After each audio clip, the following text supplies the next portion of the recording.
Good evening. Welcome back. Today we're going to talk about a loadout that I have for an upcoming event. The event is called the Lightfighter Challenge. It's going to be taking place in the second week of October, and part of the requirements is to have a rucksack that weighs 35 pounds at least. So what is a Lightfighter? Well, a Lightfighter dates back to the days of Major Robert Rogers and Rogers Rangers, who fought in the French and Indian War.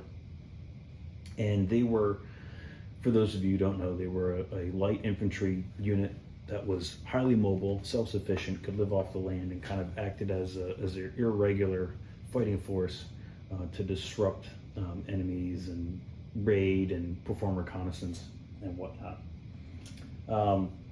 Modern day light fighters are Army Rangers.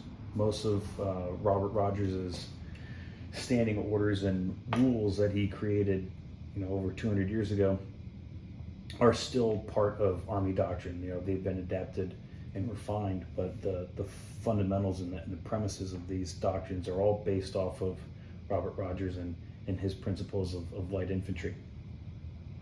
All right, so why is that relevant to us?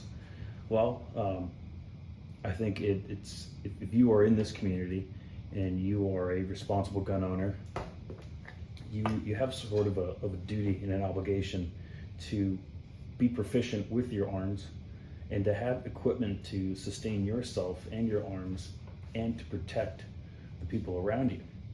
And part of that is being able to have the physical strength and the stamina and the knowledge and the training and the equipment in order to perform whatever missions that might happen or need to happen if it, big quote marks there, if it happens in our lifetime. So it's our responsible, if we are gun owners, to have equipment and training and proficiency in order to employ those weapons. All right, so diving in. We're going to start off with the bag itself over here. This is a U.S. Army medium rucksack. I don't know how many liters or what the liter size is of the bag, but it's in between an assault pack and a large rucksack, ergo the medium ruck. It's a phenomenal piece of equipment that I used when I was in the military, and it served me very well, and I was lucky enough to keep it. So on either side of the rucksack I have over here is going to be my e-tool pouch, and then this is going to be my canteen pouch. Over here on the right side of the screen is my e-tool and my canteen. Now the minimum weight requirement for this event is 35 pounds. That doesn't include your water. With water, in addition to the canteen, I have right here a 3-liter water bladder.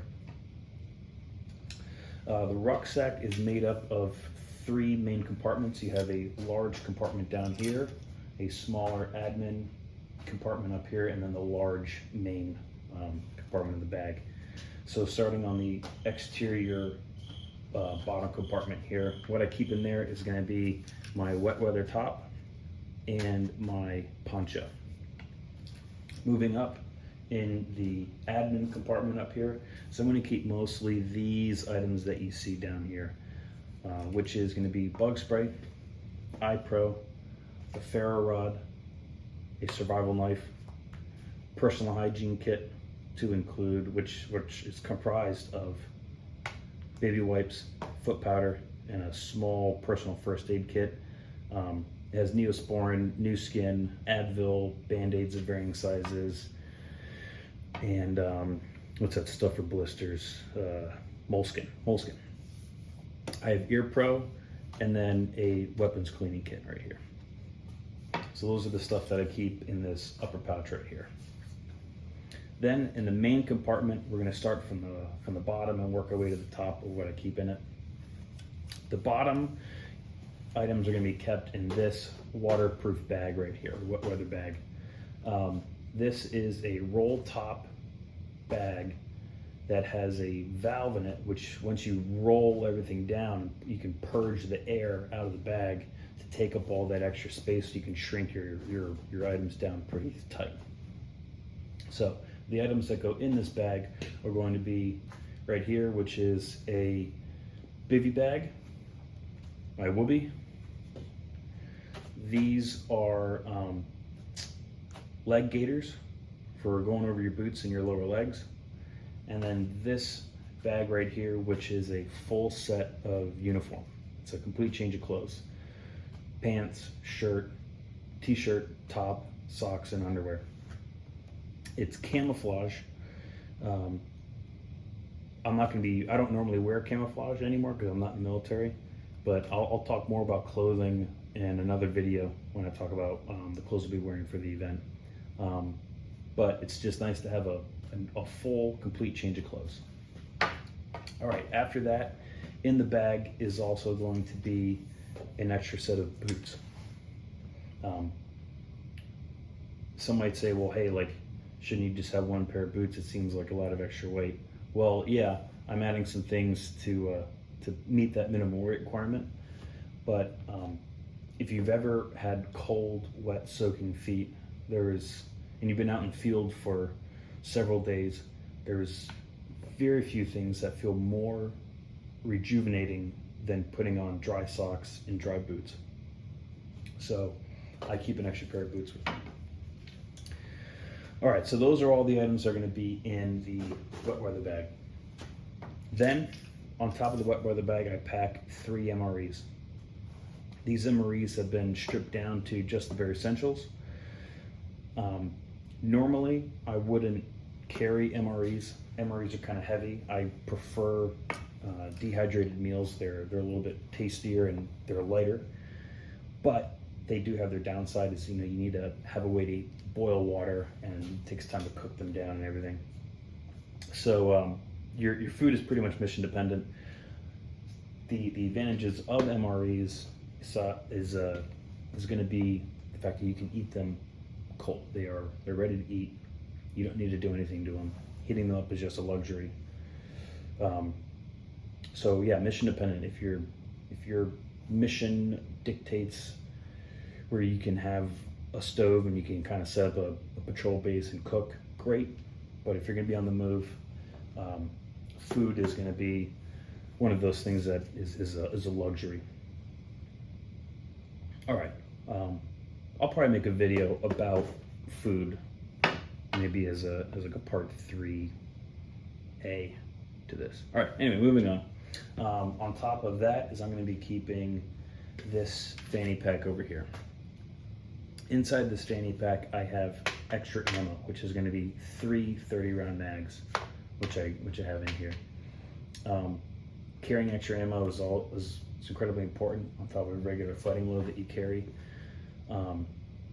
But having a fanny pack, I think, is also useful.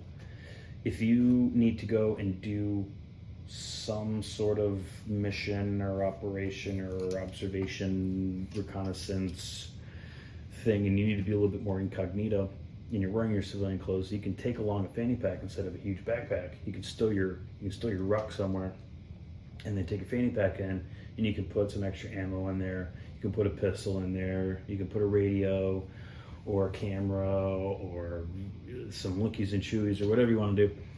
It's just nice to have a little bag to walk around that isn't so obvious. Now, granted, this fanny pack is covered in MOLLE, and it's got a Velcro patch on the front, and it looks very tactical because it is. But this is just representative of a different, smaller bag that you could carry. It could be one of those drawstring backpack things. Just some other sort of inconspicuous bag to bring along to be able to use when you're kind of in an incognito mode.